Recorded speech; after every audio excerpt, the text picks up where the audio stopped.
back to the Dean Obeidallah show right now. Very happy to have back on our friend Mustafa Santiago Ali, a justice gladiator, a climate communicator. He served in the EPA for 24 years, serves as executive vice president of National Wildlife Federation, and is truly an environmental justice activist.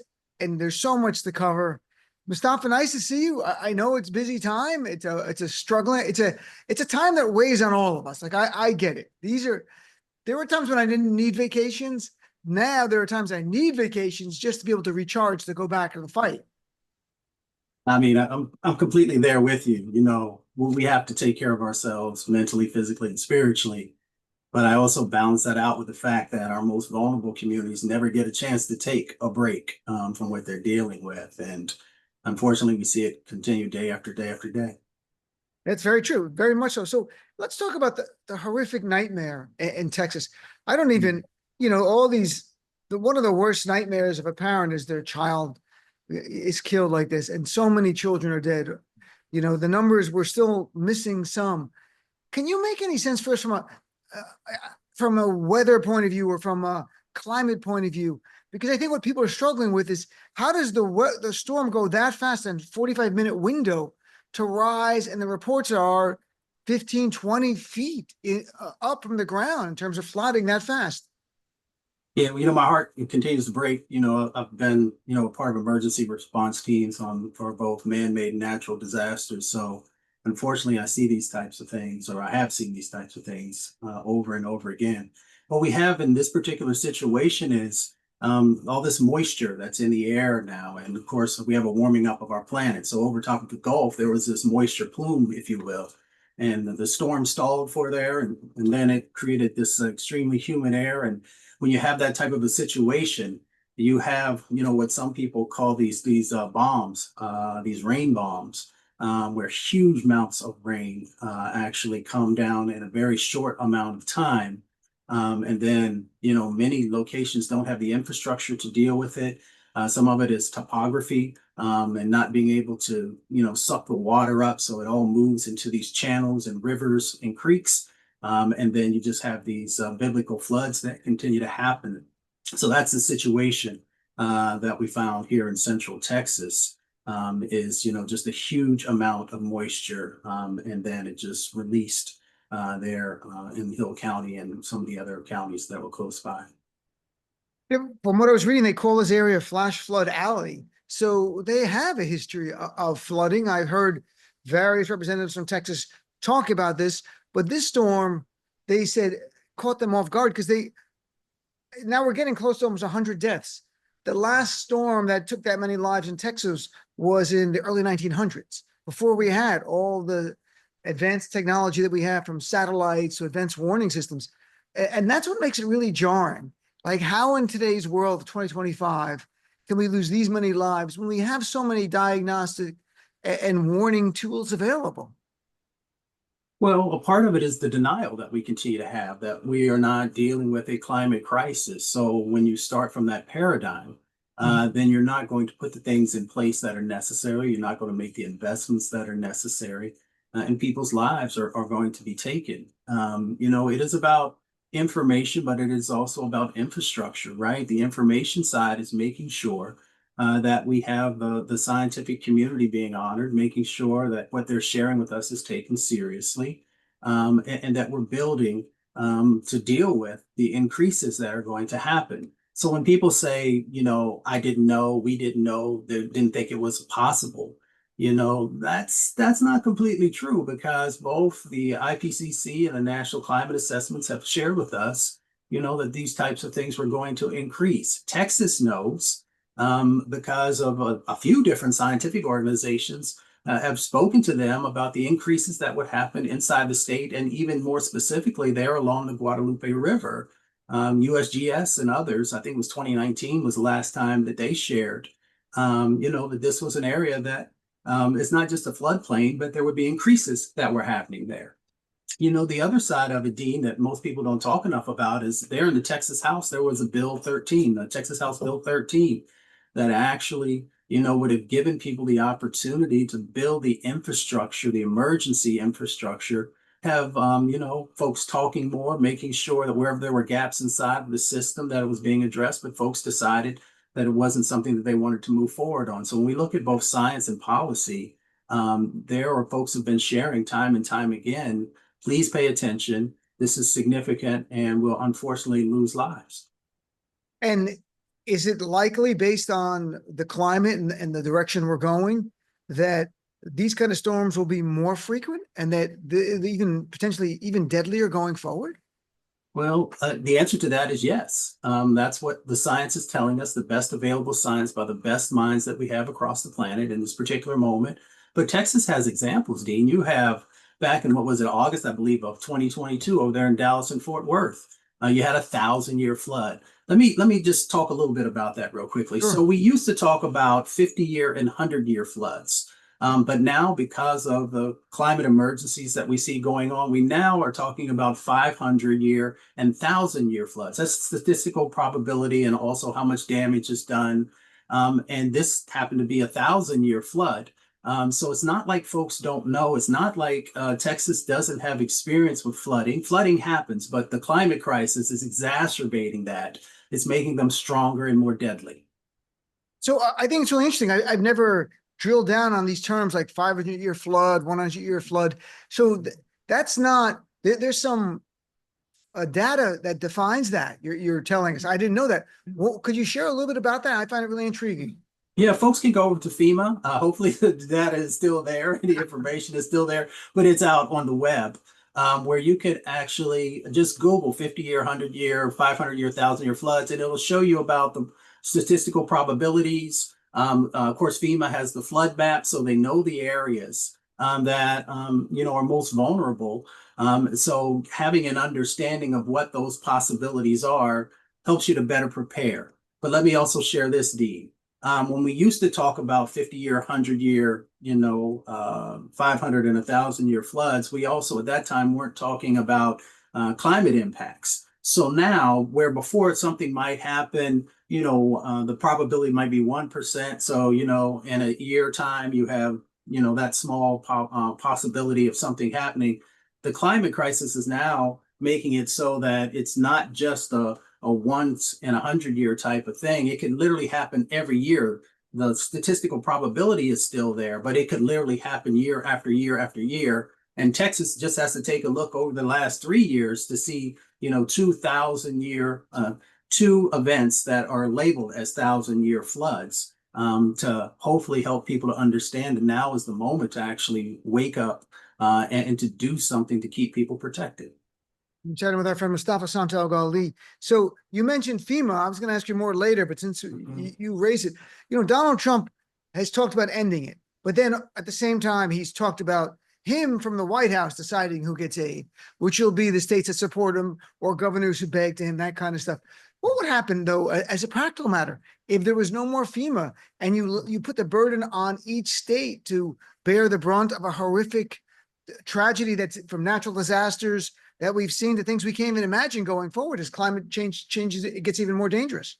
Yeah, well, first, let me just quickly say, that the emergency response team that's in Texas are top notch. They're one of the best. And so I want to make sure that all those folks are out there doing this hard work are acknowledged. When we go back for the question that you answered, when you look at a place like FEMA, which I've worked closely with over the years, it is not just about them coming in, after a disaster has happened and being able to provide support. It is also about the planning of where things may happen and making sure that you also have all of the things that are necessary to help people to minimize the impacts that are going on. So if you don't, the states do not have the capacity that's necessary at this moment or any time in the near future to be able to deal with by themselves all of these climate impacts that are going on. So when he says that, it makes it, I'm definitely sure that he's never spent any time on the ground. He's never looked a mom or a dad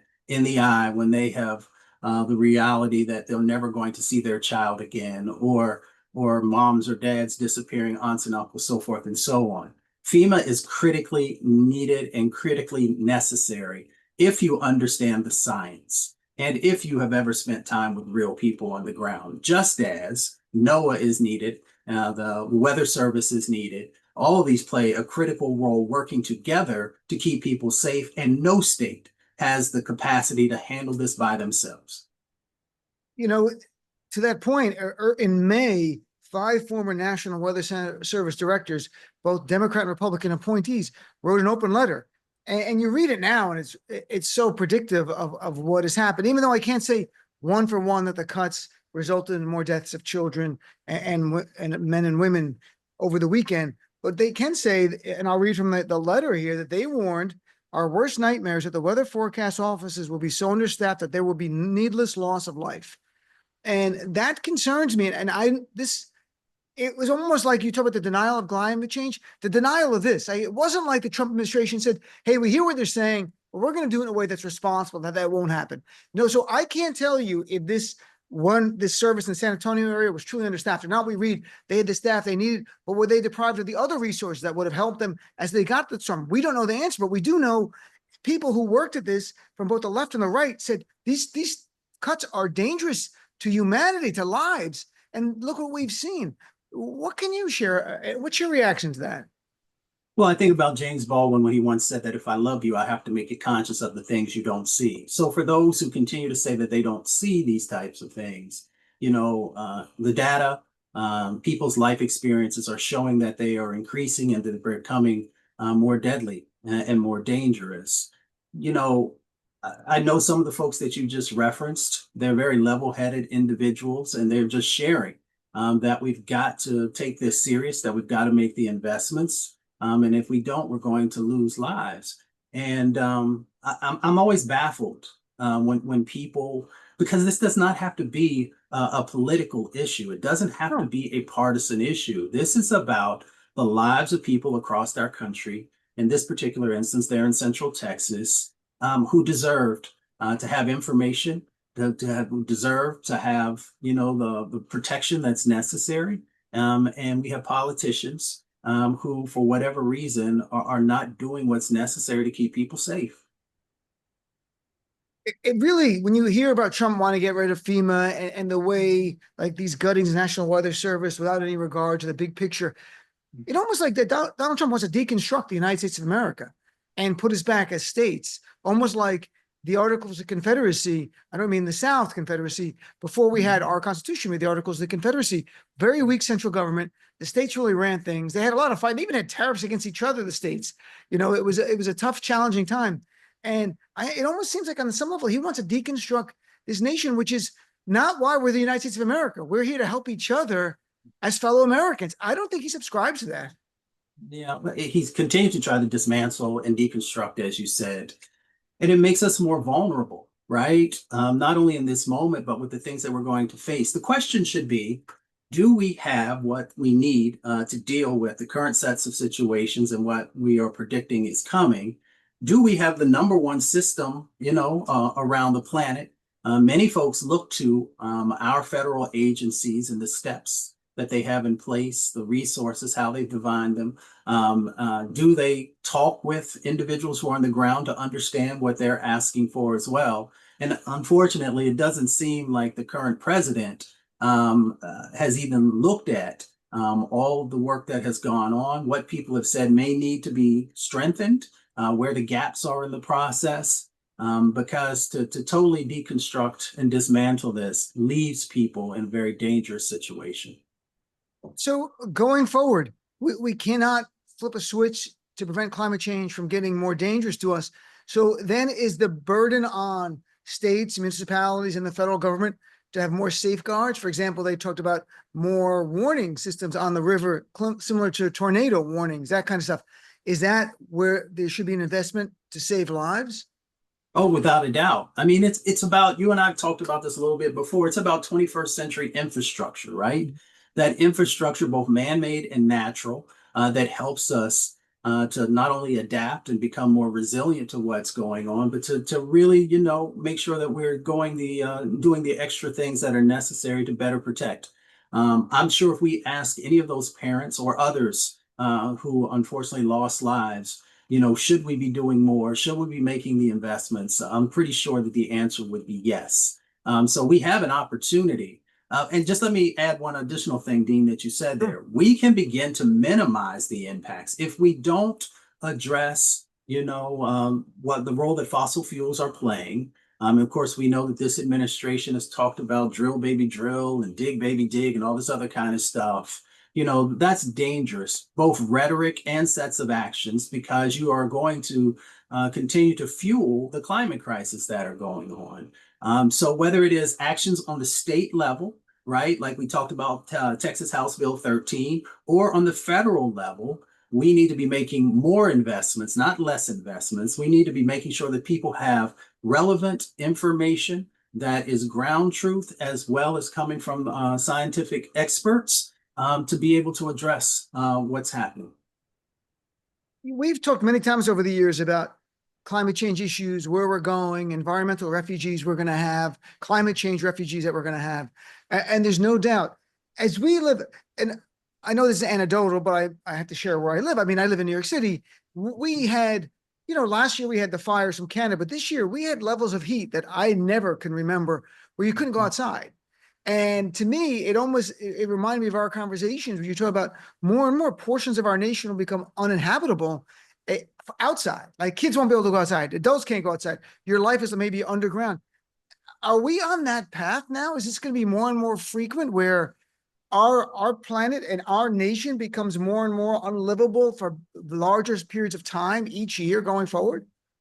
Unfortunately, each year that we delay doing the things that are necessary and the investments that are necessary, then it begins to expand, where these impacts are going to happen. There will be more intense floods. There will be more droughts. There will be more extreme heat events, which I just wrote about recently. We will continue to see hurricanes that are intensified and stronger. So Cat 4s, and who knows if Cat 5s, will happen one day. So it will be more difficult. So that's the things, Dean, that people actually see, right? See or feel. Mm-hmm. They forget that there's also impacts economically, our food stock. It'll be more difficult to grow things in certain areas, therefore raising prices that are going on. Folks who are struggling right now to be able to afford, if they even have air conditioning, electricity costs will also increase. There are a number of things that everything is interconnected. So we need to just make sure that people understand, the challenge that's in front of us. But there are solutions and there are steps that we can be taking. And then shifting gears, it's still related, but shifting gears to the legislation that Donald Trump just signed into law on Friday. I covered on the show the climate change part of it and how it was a gift to fossil fuel industries. Mm-hmm. And Donald Trump had promised them at Mar-a-Lago during the campaign, you give me $1 billion and I will roll back all Joe Biden's climate change policies that are preventing you from making all the money and all the wealth so you can have even more speedboats and private jets. He didn't add that last part, but we know exactly what's going on here. Can you share in the last few minutes a little summary of what most concerns you about this horrific bill for billionaires and what it did in terms of climate change? Yeah, well, first, let me give a little context. We have over 900 billionaires in the United States, and I believe we have close to 24 million millionaires, right? So in the wealthiest country on the planet, you would think that we had the ability to be able to protect people's lives, make sure nobody goes hungry, and to do the steps that are necessary to protect us from these climate emergencies that are going on. Inside of that bill, when they talk about, the cuts that they're making in relationship, whether it's on the tax side or stripping away grants from organizations that are out there doing the hard work, when we do that, more climate related and extreme weather types of events that are happening. But then you overlay that by people no longer having, I've seen numbers between 12 million and 17 million people losing their healthcare coverage. So if you are dealing with an extreme heat event, you have a heat stroke or something else, and you can't get to medical attention, then we lose lives, right? So you've got those dynamics that are going on. We also know, that folks, SNAP and other things, food benefits are being taken away from individuals or minimized. So once again, people's bodies, won't have the nutrition that's necessary to be able to navigate and to fight some of the things that are going on. We know because of the climate crisis that we're going to have problems with more pests, right? We know that there are going to be more diseases that are going to be able to take root because of a changing climate. So therefore, once again, you need to be able to access healthcare coverage, to be able, whether you got West Nile or some other disease. So, when you really have done real world work, and when you see these types of bills, you see the faces of individuals who are out there currently struggling. And, it's lack of humanity for some of these actions that are going on in relationship to everyday folks across our country, both in rural and urban communities. Yeah, Donald Trump taking subsidies away from EVs and even the incentives people make their houses more climate friendly or responsible, maybe is the right term. There's no defense for this. And last thing I want to touch on is environmental justice, an area that you work on. And I saw the literature that you gave to Matt, my producer, about prioritizing equity, fairness, and justice. Under Joe Biden, I recall having a conversation about how his administration was leaning into environmental justice. And where are we now? What do you want to highlight? Where are we now? I know. The fight continues, right? Unfortunately. No matter which administration it has been, no one has ever done enough, but some people were moving in a direction that finally was helping us to heal. So, this administration, has closed down offices of environmental justice that took, 4 decades to be able to build, took resources out of the hands of all kinds of communities, who are dealing with disease and death. But we're, moving forward on best practices and opportunities to strengthen our country and to strengthen our most vulnerable communities. And it's just unfortunate that they decided to take that movement because it also shows whose lives they place value in. So whether you're Black or brown or indigenous or Asian or Pacific Islander or lower wealth white community, based upon their actions, not just, us saying, making something up, that these folks don't matter because the science is out there of the impacts that have happened in these communities and continue to happen. And they've made a decision not to focus on these communities. You have heard nothing from them about how they are going to protect vulnerable communities. That's something that everyone in this country should be very concerned with because the ripple effects touch everyone. They have zero concern for vulnerable communities. For this Trump administration, targeting and demonizing vulnerable communities is more of the conversation than what can we do to help people. And by the way, before we wrap up, I want to mention that on Juneteenth on my show, we were live. I read from your article, and I credited to you, of course, and I cited you for that. It was a very powerful article on Juneteenth, and that we didn't need the permission of Trump. We didn't need the permission of any president, administration to celebrate and honor what it meant to the African-American community. So I thought it was really beautifully done, and I read a lot of it. So I just want to say thanks a lot. That was Mustafa, the guy that I read about it. I think everyone knows you, that you've been on tons of time. Last thing, if people want to follow your work, what's the best place they can go? Yeah, you can go over to Blue Sky. You can find me at Mustafa Santiago Ali. Same thing on IG. I just recently went to Substack where I'm writing a lot there as well. So, just trying to educate, motivate, and innovate and make sure that we're doing what's necessary to help uplift people. Well, thanks for coming on and making us all smarter. I wish you the best. Stay blessed, brother. You got a lot of stuff going on, but the fight continues.